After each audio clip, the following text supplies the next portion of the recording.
Boa noite, povo de Deus, a paz do Senhor Jesus, amém? Estamos de volta com mais uma live da nossa série Provérbios. Vamos entrando, vamos compartilhando o link, para que outras pessoas também sejam abençoadas por essa palavra. Tenho certeza que Deus falará ao nosso coração nessa noite, amém? Glória a Deus, sempre esperando alguns minutos para que todos possam entrar, para que não fique de fora. Glória a Deus, aleluia.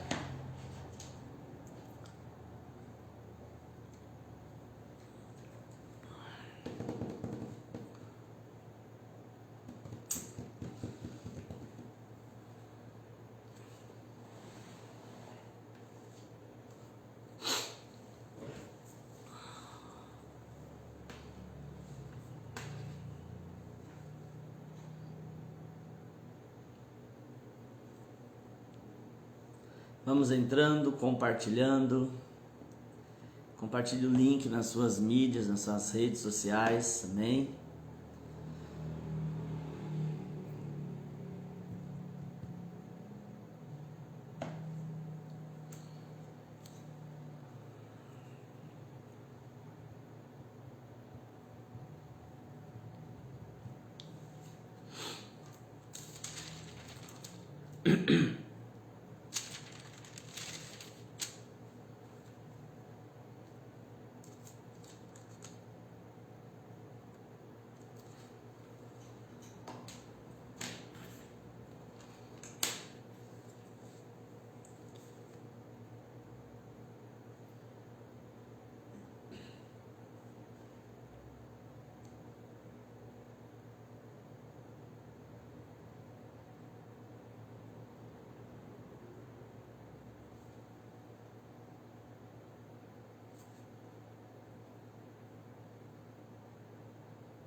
Glória a Deus, vamos começar, queridos. Para quem chegou depois, a paz do Senhor Jesus. Estamos aqui com a nossa série de Provérbios, hoje no capítulo 21. Estamos chegando na reta final de Provérbios, né?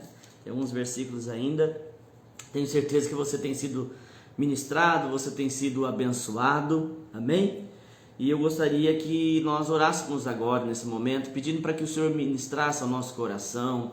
Só Ele tem esse poder de entrar no mais íntimo do nosso coração, pois a palavra de Deus diz que o Espírito Santo esquadrinha o nosso coração, Ele sabe de tudo, e Ele pode chegar naquele lugar onde há necessidade de nós sermos ministrados, amém? Então vamos orar, pedir para que o Senhor nos abençoe, e no final vou estar orando novamente, e abençoando também o nome daquelas pessoas que vocês colocarem nos comentários, né? Ou um parente, não precisa citar o nome, mas se você quiser e desejar, pode colocar o nome para a gente estar orando.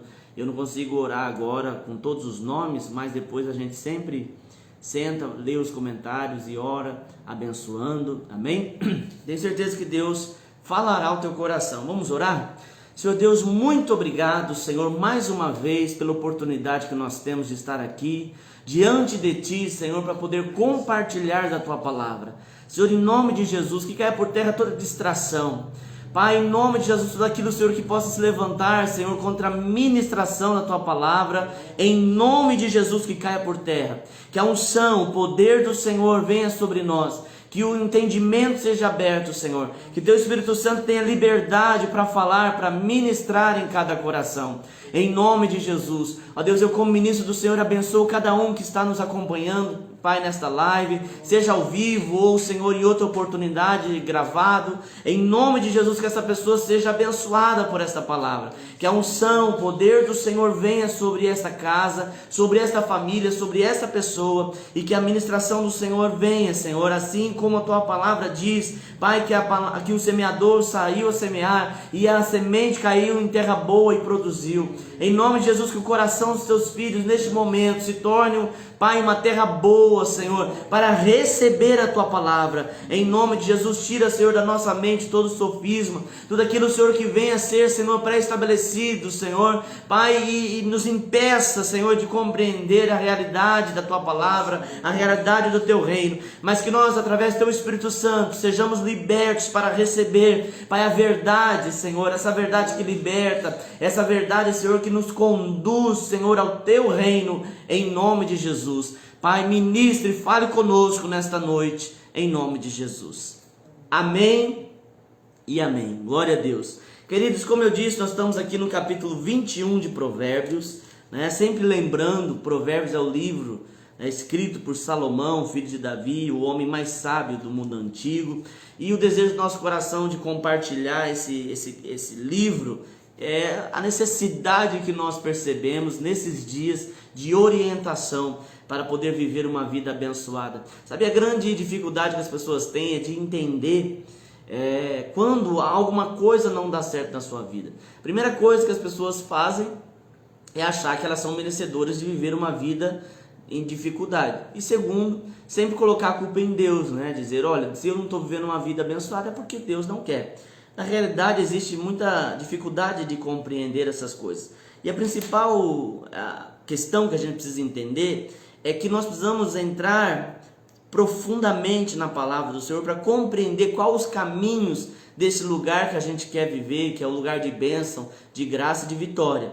Deus estabeleceu um caminho e nós precisamos seguir este caminho para que nós possamos viver os melhores dias da nossa vida. E não existe outro lugar a não ser no Senhor. Amém? Então o livro de Provérbios ele traz conselhos práticos para nós vivermos uma vida em sabedoria. E essa vida em sabedoria é a vida abençoada. Porque a sabedoria ela me conduz, né, nos caminhos que eu devo andar, como eu viver de forma a conseguir ser realizado naquilo que eu tenho feito na minha vida, né, seja em todas as áreas da nossa vida. Provérbios é um livro que abrange todas as áreas da nossa vida, familiar, profissional, né, pessoal. Então é muito interessante o livro de Provérbios neste aspecto, e os conselhos que Salomão traz aqui, né, os princípios que ele traz aqui são muito simples de ser compreendidos, né? Tanto é que existe alguns versículos que são repetitivos, mas não é porque o Salomão está aqui forçando alguma coisa, não. Salomão ele traz muitos assuntos repetitivos que é para nós fixarmos, para nós prestarmos atenção naquilo que está sendo falado e nós nos dedicarmos a ouvir e mudar, né? Agora uma coisa que, falando em mudança, que a gente precisa entender é que a palavra de Deus ela deve provocar essa mudança. O que acontece é que muitas vezes a gente ouve a palavra do Senhor ou a gente lê a Bíblia, mas a gente não muda de posição.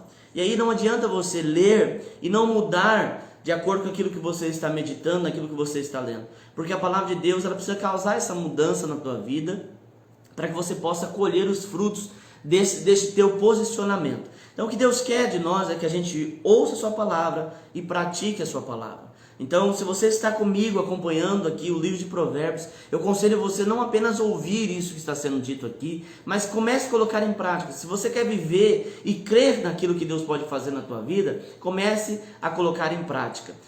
Nós não podemos usar a Bíblia como um buffet, né? Como um self-service. A Bíblia não pode ser algo que você chega lá e escolhe aquilo que você quer. Ou você toma posse da Bíblia e muda aquilo que é necessário, ou você não ande com ela. Não dá para isso aqui eu gostei, então eu vou pegar para mim. Aquilo ali não gostei tanto, eu não pego. Não, a Bíblia é algo que você precisa viver por meio dela. Ela é o nosso, eu tenho falado isso sempre aqui nas quartas-feiras.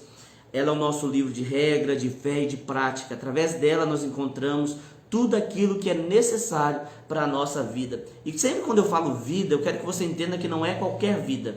É a vida que diz lá em João 10:10, uma vida abundante. Deus nos escolheu para vivermos uma vida abundante. Deus nos escolheu para comermos o melhor dessa terra. Mas é necessário cumprir a sua palavra e andar por meio dela. Amém? Como eu tenho falado sempre aqui, não dá para a gente ir versículo a versículo, porque alguns assuntos nós já tratamos e alguns capítulos são extensos, então a gente não consegue versículo a versículo, assim como nós fizemos no começo, porque no começo os capítulos eram menores, né? Então eu separo alguns versículos que traz alguns assuntos bem interessantes, outros que eu não vou falar aqui, porque nós já tratamos desse assunto, outros eu gosto de relembrar porque é necessário. E então eu vou começar hoje, né? Nós estamos no capítulo 21, eu vou começar hoje no versículo 2. Versículo 2 do capítulo 21 de Provérbios vai dizer assim: todos os caminhos do homem lhe parecem justos, mas o Senhor pesa o coração, né? Muito Salomão fala sobre isso, né? Ele fala do nosso coração, ele fala dos nossos pensamentos, das nossas ações, das nossas atitudes. E o que ele vem falar aqui, principalmente no capítulo 22, ele fala muito daquilo que eu quero ser, daquilo que eu digo ser e daquilo que eu sou, né? As minhas atitudes, elas revelam quem de fato eu sou. Eu não sei se você já ouviu, muita gente fala o seguinte: é na crise que você sabe quem realmente é a pessoa. É no momento de estresse, é no momento de dificuldade que você descobre até você mesmo quem você é. Tem pessoas que em um momento de pressão, em um momento de dificuldade, desperta dentro de si um empreendedor, ou desperta uma pessoa cheia de garra, de força, de vontade para poder batalhar por algo maior. Então, a dificuldade, a pressão, a crise, ela sempre quer despertar algo de nós, seja algo bom ou ruim, né? E Salomão fala muito sobre isso daqui, que às vezes a gente, dentro de nós, os nossos pensamentos, nossos caminhos parecem injustos, mas não é isso que vale em Deus, não é isso que vai pesar diante de Deus. O que pesa não é aquilo que você acredita ser, é aquilo que de fato você é. E o mais interessante é que Deus, ele não vê os seus pensamentos, ele não vê as suas atitudes, né? Ele pesa tudo, mas principalmente o teu coração.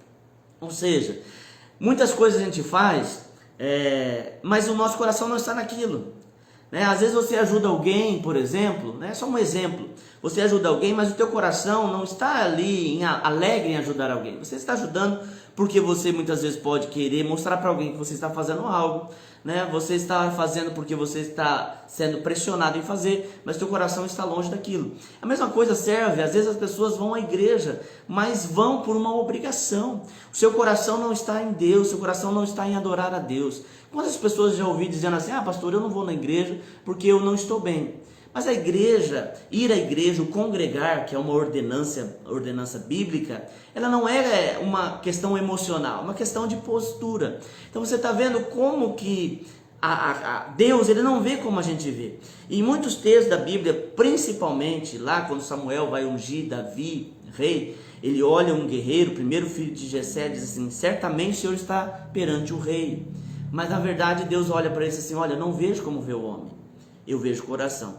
Nós conseguimos enganar pessoas, né? Nós conseguimos, através de uma capa, até mesmo através de um personagem que a gente cria, a gente consegue enganar pessoas, mas Deus não. Por quê? Porque Deus conhece a intenção do nosso coração. Não é o fato de fazer. Eu não estou aqui também para desmotivar você em fazer, mas nós temos que fazer de coração. Tudo que a gente for fazer diante de Deus, na nossa vida, a gente deve fazer de coração, sabendo que Deus, ele sonda os nossos corações, né? Por isso que a nossa grande batalha está em viver uma vida real, sincera, né? Verdadeira diante de Deus. Por isso que a palavra de Deus diz que Deus procura verdadeiros adoradores que o adorem em espírito e em verdade.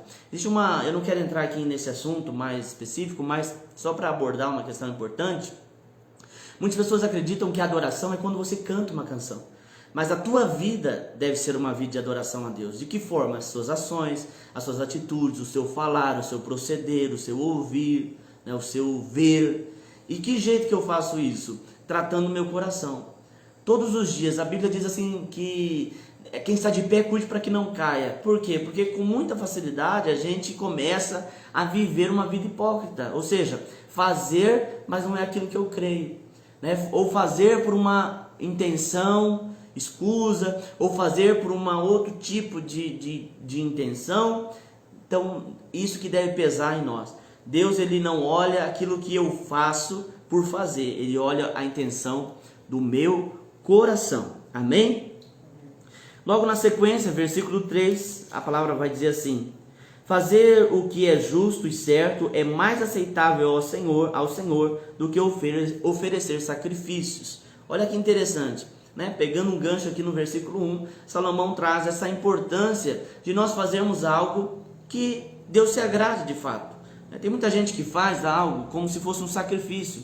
O próprio Davi, mesmo vivendo um tempo onde se oferecia sacrifício a Deus, ele diz assim que Deus não se agrada de ofertas de sacrifício, mas um coração quebrantado, um espírito compungido, esse Deus não rejeita. Então o versículo está falando aqui que é melhor eu fazer o que é certo, o que é justo, do que eu aparentar que eu estou fazendo algo para Deus.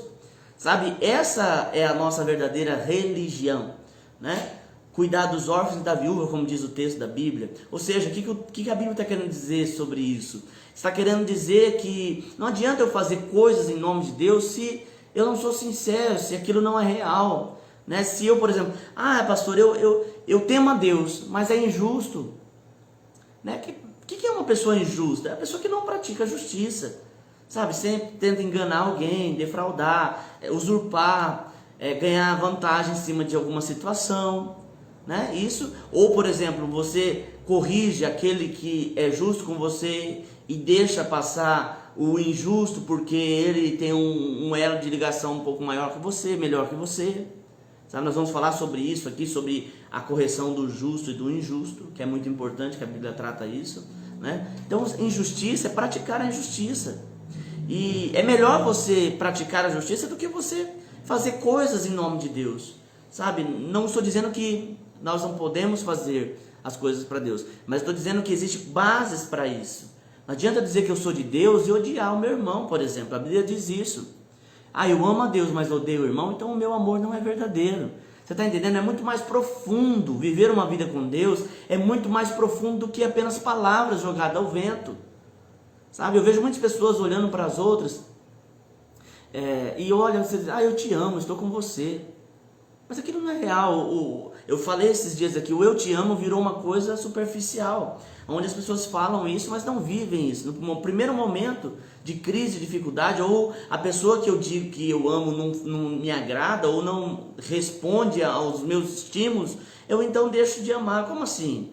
Né? Não é real isso, porque é da boca para fora. Quando a gente ama alguém de fato, a gente luta com aquela pessoa, a gente ajuda, a gente está com ela no momento de dificuldade, ainda que ela não está me apoiando ou me bajulando, eu estou com ela. Você está entendendo? Então, o Evangelho é muito mais do que palavras jogadas ao vento. É uma vida real, sincera diante de Deus. Amém? Mudando um pouco do assunto, versículo 5 diz assim: os planos bem elaborados levam à fartura, mas o apressado sempre acaba na miséria. Sabedoria de Salomão. Seguinte coisa, você precisa calcular, você precisa planejar a sua vida. Tudo aquilo que a gente for fazer, a gente precisa planejar. Sabe que eu vejo muitas vezes que muitas pessoas vivem as suas vidas conforme o ambiente, né? Assim como a gente, por exemplo, usa uma roupa conforme o clima, né? Se está calor, a gente usa uma roupa mais fresca, se está frio, a gente coloca um agasalho. Tem gente que vive desse jeito, né? Conforme o clima vai mudando, ele vai mudando, não tem planejamento. Posso viver assim? Claro que pode, né? Paulo fala que eu posso fazer qualquer coisa, inclusive viver a vida deixando a vida te levar. Isso você pode viver. Agora, não queira essa pessoa que viva dessa forma achar que vai viver uma vida próspera e abençoada. Pastor, mas eu tenho orado. Então, mas você precisa orar. Aliado à oração, você precisa ter planos. E eu te pergunto, né? Por mais que o ano de 2020 bagunçou um pouco as nossas expectativas, bagunçou um pouco os nossos planos, quais são os teus planos? Né? Uma pessoa sem plano, né, não consegue organizar a sua vida, sabe? Sempre é surpreendido por uma novidade e concede aquela novidade. Quais são os teus planos profissional? Né? Vamos falar de área secular. Qual é o teu plano profissional? Qual é o teu plano? Você que é jovem, qual é o teu plano? O que você pensa? Você que está indo aí para seu último ano de ensino médio, qual é o teu plano para cursar uma universidade? Qual é o teu plano? Você que é um casal, você que é marido e mulher, qual é o teu plano para a família? Você que é homem, qual é o teu plano para a tua família? Você que é mulher, qual é o teu plano para a tua casa? Você que é empresário, qual é o teu plano para a empresa? Sabe, a Bíblia dá esse princípio para nós, que quem planeja vive a fartura, mas o apressado, aquele que vai fazendo tudo em cima da hora, esse, o que acontece? Vive na miséria. Então cuide, planeje. Sabe que eu vejo muitas pessoas, uma coisa interessante, né? Só para ilustrar, tá? Só para trazer uma ilustração. Quantas pessoas você já ouviu dizendo assim: meu Deus, chegou o IPVA e agora eu vou ter que pagar o IPVA? Agora eu te pergunto, né? Quantas vezes o IPVA vem? É uma vez cada 10 anos? É uma vez cada 2 anos? Não, o IPVA vem todo ano e sempre no mesmo período, né? Chega janeiro, o IPVA aparece. Será que essa pessoa não sabe que, ou será que ela esqueceu que o IPVA vai vir? Na verdade é porque não planeja as suas vidas, né? Então acabam vivendo sempre na surpresa, como se mesmo algo que já está no calendário é surpreendido, porque não planeja a sua vida, né? Não se prepara. Eu não estou fazendo aqui uma crítica de quem não planeja, eu estou dizendo que aquilo que a Bíblia diz: quem planeja vive uma vida de fartura. Agora, quem deixa de planejar e sempre age na pressão, vive uma vida de miséria, né? Sempre vai viver assim, né? E infelizmente é uma cultura, principalmente brasileira, não se planejar. É uma cultura brasileira disso, né? Nós vemos aí alguns países na Ásia, os países ocidentais, onde tem muitas catástrofes, onde tem muito, o que acontece, né? Em um dia a catástrofe acontece, e no outro dia eles estão se recuperando, já estão erguendo os prédios, já estão erguendo suas casas, porque eles estão sempre com um plano de ação. Assim deve ser a tua vida, você sempre deve ter um plano de ação, sabe? Não ande na linha, né? Não ande sabe, no limite. Tem gente que anda no limite, quando algo sai fora, e eu vou te dizer, a nossa vida é uma vida cheia de movimentos, alguma coisa vai acontecer, sempre vai acontecer alguma coisa. Então você precisa, isso não é profecia, pastor, o senhor está profetizando que vai acontecer alguma coisa? Não, estou dizendo para você que você precisa estar preparado. E falando da questão de preparo, até emocional, né? Até emocionalmente, Deus sempre permite que a gente se prepare emocionalmente, né? Eu sempre, quando eu vejo alguém que está com um ente querido, isso parece ser duro, mas é importante a gente falar. Sempre quando eu vejo alguém que está com um ente querido, um leito de morte, né? Principalmente a pessoa viveu a sua vida feliz e já é velhinha, está chegando o seu dia, né? E isso não é uma questão de tristeza, é uma questão natural. E sempre pergunto para a pessoa: e você está preparado para a partida dessa pessoa? E a pessoa bate no coração e diz: pastor, eu não estou. Eu sei que é difícil, né? Principalmente nesses momentos, mas a gente tem que emocionalmente nos preparar para algumas situações, para que não haja escassez no momento que a gente precisa ter força. Não há força. E a melhor maneira da gente se preparar, principalmente nessa área emocional, onde eu estou abrindo aqui um parêntese, a gente precisa nos preparar no Senhor. A Bíblia diz que o Espírito Santo é o nosso consolador, ele nos prepara. Então sabe que tem muitas pessoas que em uma crise perdem a cabeça, em uma crise perde a noção de tudo. Por quê? Porque o seu emocional não está preparado. E eu gostaria que você racionalizasse isso, sabe? Não permitisse que isso fosse algo que te surpreendesse. Se prepare. Por exemplo, a Bíblia fala tanto da gente não colocar nossa confiança no outro. Tem pessoas que se apegam tanto a outras pessoas, colocam toda a sua vida diante das pessoas, e quando aquela pessoa ou falta, ou não convive mais com você, ou não quer mais conviver com você por N situações, a pessoa se perde, a pessoa fica sem vida. Por quê? Porque colocou muito seu coração, colocou o seu coração na mão daquela pessoa. Sabe, emocionalmente, eu vi um pastor, se eu não me engano, o pastor Josué Gonçalves, ele fala sobre o burrinho emocional, né? Sabe, não calcula, a gente tem que se preparar. A gente tem que se preparar. Sabe, quando você está com a mente, o teu espírito, a tua alma pronta, claro que todos nós, não estou dizendo que nós somos robô, não, nós não somos robô. Nós vamos estar sempre sofrendo com a mudança de situações. Mas se você está minimamente preparado para alguma situação contrária, seja ela natural, financeira, emocional, você não sucumbe, sabe? E Deus, ele traz essa preparação para você. E Deus traz esse apoio para você. Amém? Não deixe então chegar o limite. Ande no conselho, ande na preparação, ande firmado no Senhor. Amém? Uma coisa que eu pulei aqui, versículo 4, que eu gostaria de falar, que é muito importante, diz assim: a vida de pecado dos ímpios se vê no olhar orgulhoso e no coração arrogante. Mudando bastante de assunto aqui, eu preciso falar desse versículo. O pecado, ele tem os seus efeitos, né? E um dos efeitos do pecado é esse olhar orgulhoso e um coração arrogante. Voltando a falar, eu interrompi aqui, mas deixa eu voltar a falar aquilo que Salomão começa falando, que é as atitudes, né? As pessoas dizem: eu sou bom, eu sou justo, mas é arrogante, né? Não condiz com aquilo que diz, então não é real. Então a gente sempre vai revelar quem de fato a gente é através das nossas ações, através das nossas atitudes. Amém? Versículo 8 diz assim: o caminho do culpado é tortuoso, mas a conduta do inocente é reta, né? Olha que interessante. Você encontra alguém, a pessoa jura que não fez aquilo, ela diz com todas as palavras: eu não fiz, mas e o caminho? O caminho é torto, né? Então sempre vai levar, ainda que não seja, quem vive uma vida tortuosa sempre vai levar a culpa, né? Porque vive uma vida torta. Agora, aquele que é inocente, a sua vida é reta.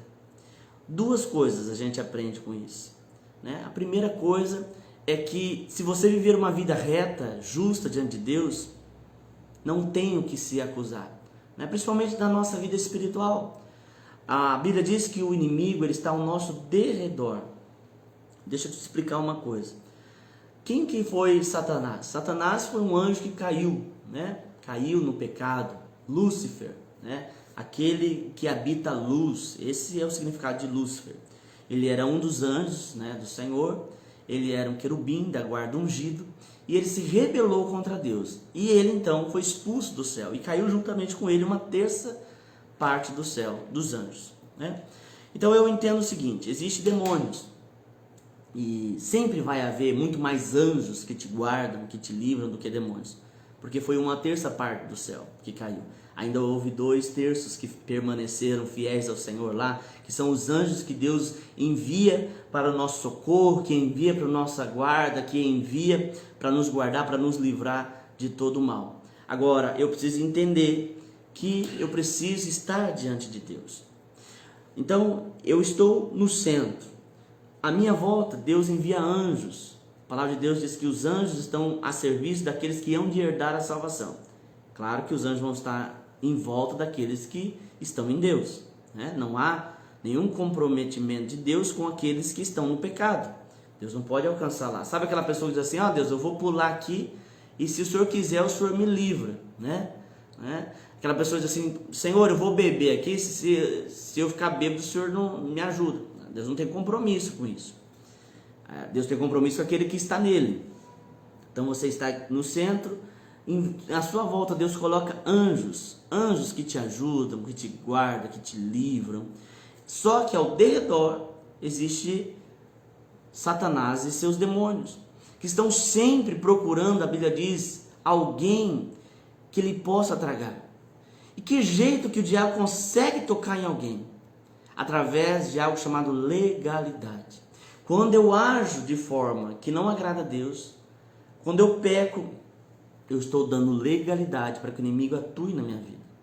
É como se eu abrisse uma brecha no meio daqueles anjos que estão me guardando, no meio daquela força de Deus que está me guardando. Eu abro uma brecha e permito que o inimigo entre. Entenda, não é Deus sendo fraco, não é a força do céu sendo fraca, mas é você que tem autoridade sobre a tua vida, abrindo brecha através do pecado. Então, quando você age de forma culposa, numa vida torta, com certeza algo vai acontecer. Então você precisa andar em Cristo, guardando o teu olhar, o teu ouvido, as suas ações. Algo que deixa bem claro em toda a Bíblia, que todas as nossas ações, elas têm uma consequência, seja elas boas né, terão consequências boas, ações ruins terão consequências ruins. Tudo que a gente faz tem uma reação. Tudo na nossa vida vai haver uma reação, né? Você provavelmente, assim como eu, né, esses dias eu estava me queixando de algumas dores nas costas, na perna, e eu fui no médico. E o médico, logo quando eu fui conversar com ele, ele disse assim: olha, como que foi sua infância? E eu trabalhei muito, trabalhei em sítio, né? Então, muitas coisas que eu fiz na minha infância está havendo consequência hoje. Se isso acontece no nosso corpo físico, assim também é no mundo espiritual, né? Por isso que a Bíblia fala para nós sabermos ter inteligência para semear as coisas da nossa vida. Eu vejo muitas pessoas que às vezes sempre são boas com as outras, né? Sempre ajudam as outras, e alguém olha assim e diz assim: não vale a pena, essa pessoa não merece. Peraí, você não está fazendo só para o outro, você está fazendo por você também. Quando você abençoa alguém, quando você ajuda alguém, quando você está apoiando alguém, isso vai com certeza ser bênção para a tua vida. Por isso que a Bíblia diz: tudo que nós formos fazer, façamos como para o Senhor, porque é dele que a gente recebe a bênção. Amém? Não pense em recompensa no outro. Às vezes as pessoas te frustram, não te recompensarão, mas faz como para o Senhor, porque é Ele que vai dar a recompensa para você. Amém? Versículo 11, a gente tem que correr que tem bastante versículos aqui para a gente tratar. Quando o zombador é castigado, o inexperiente obtém sabedoria. Quando o sábio recebe instrução, obtém conhecimento, né? É aqui que eu falei que eu ia tratar sobre correção. Sabe o que acontece em um ambiente onde não há correção, onde não há correção da justiça, né? Onde não há punição para a injustiça, sempre vai haver a multiplicação do pecado. Sempre vai haver. Por exemplo, nós, infelizmente, por exemplo, vivemos em um país onde há muita corrupção. Por que há muita corrupção? Porque não se pune muito, né? Ou a maneira de se punir, não quero entrar em debate, mas há um erro em algum lugar. E é esse texto aqui, esse texto traz isso para nós, né? Sabe que tem pessoas que sempre ficam levando, deixando levar. Não tem problema, a gente dá um jeito, mas errou. E sabe, aquilo você está propagando, multiplicando aquele erro, né? Quando não há correção, o erro persiste e ele se multiplica. Seja você como pai de família, você que tem filho, se você não corrigir o teu filho hoje, ele não vai aprender o que é certo e o que é errado. E aumenta ainda, porque o inexperiente, ele está vendo a correção, né? Está vendo quando há o erro, a correção. Então, eu não sei se você já viu uma imagem, um vídeo na internet que mostra um pai brincando com o filho, para o filho comer, e aí ele finge que está dando para um bichinho de pelúcia, e aí o bichinho não come, ele briga com o bichinho, aí ele oferece de novo para o filho aceita, né? Isso é claro, até uma criança aprende pelo exemplo.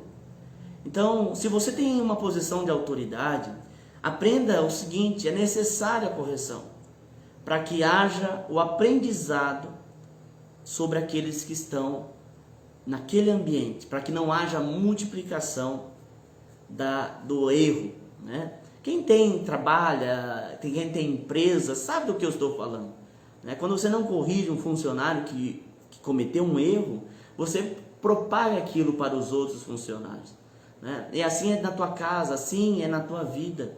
Nós precisamos aprender a corrigir o erro para que ele não se multiplique. Amém? Versículo 17. Quem se entrega aos prazeres passará necessidade. Quem se apega ao vinho e ao azeite jamais será rico, né?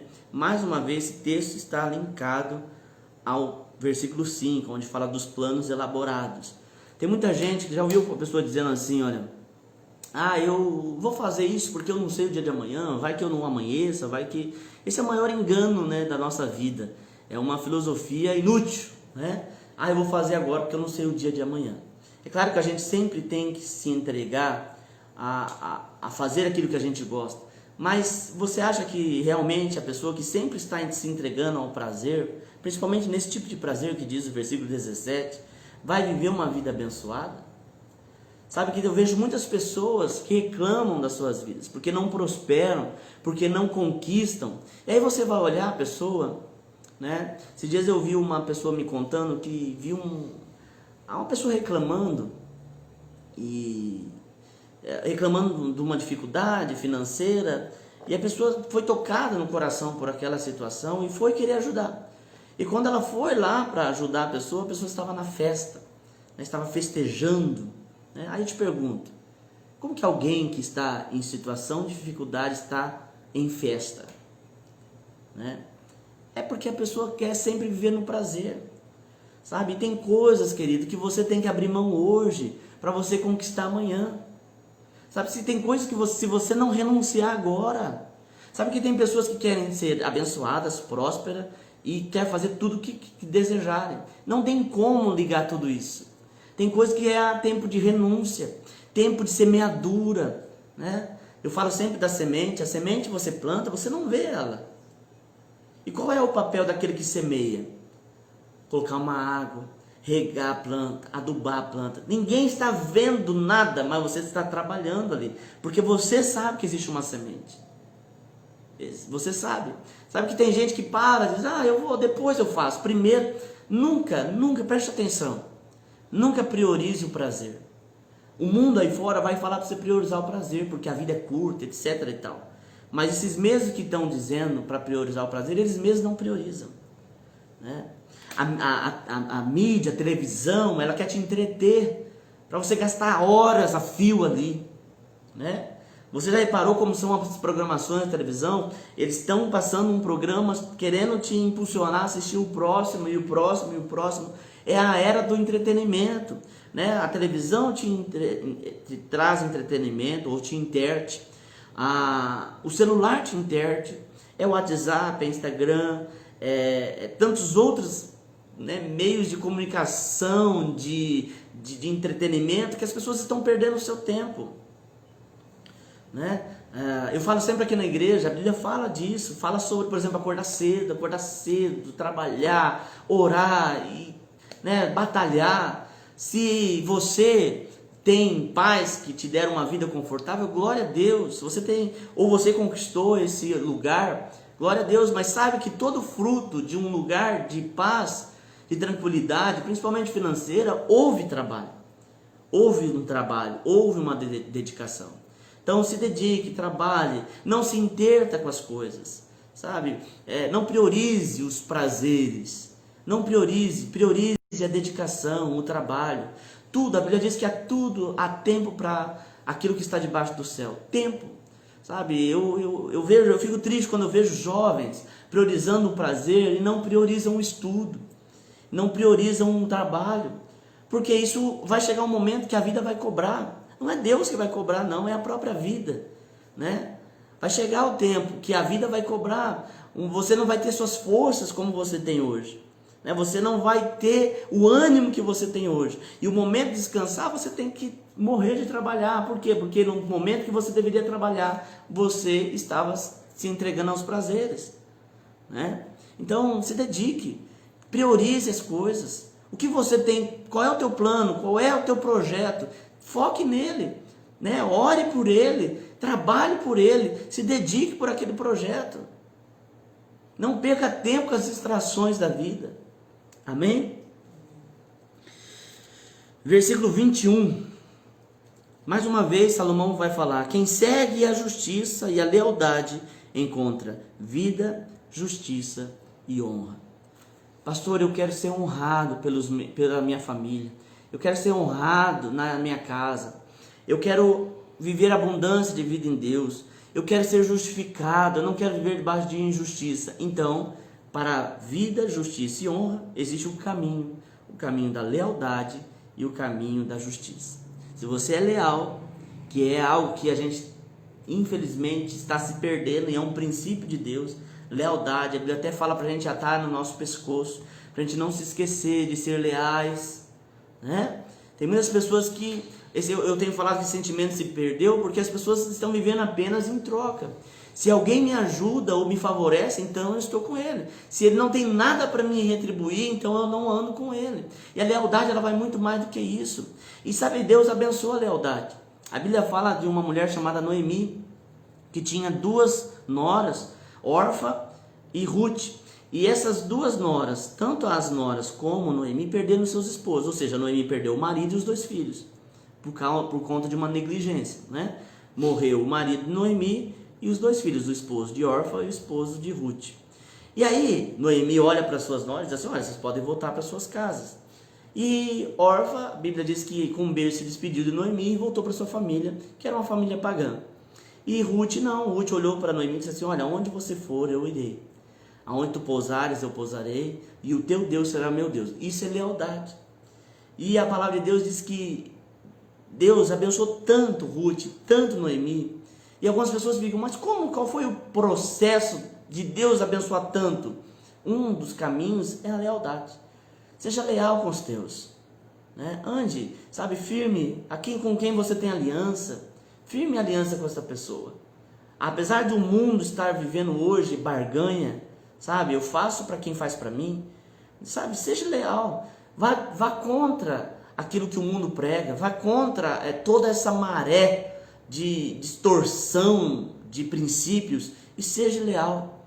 Seja leal com os teus, seja leal com os da tua casa, seja leal com os teus líderes, seja leal, amém?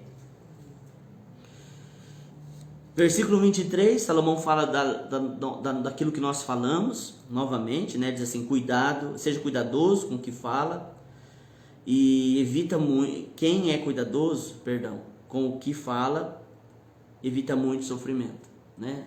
O falar menos sempre vai ser a melhor opção, né? A gente brinca que Deus deu 2 ouvidos e uma só boca, que é para a gente ouvir mais e falar menos, né? E geralmente, eu vou dizer, de 100% das coisas que a gente fala, 50% é precipitadamente, né? Às vezes a gente ouve algo e a gente expõe a nossa opinião sem compreender aquilo que de fato, sem ouvir o que de fato aconteceu, mas na ânsia de provocar justiça, que na verdade é uma falácia a nossa justiça, na ânsia de provocar uma justiça, acaba falando, né, como dizia minha avó, falando pelos cotovelos, e aí como que fica a situação, né? A palavra, ela nunca vai voltar vazia e não tem como desfalar, né? Não tem jeito. Então a gente tem que cuidar com aquilo que a gente fala, falar menos, pensar mais, refletir mais naquilo que deve ser falado.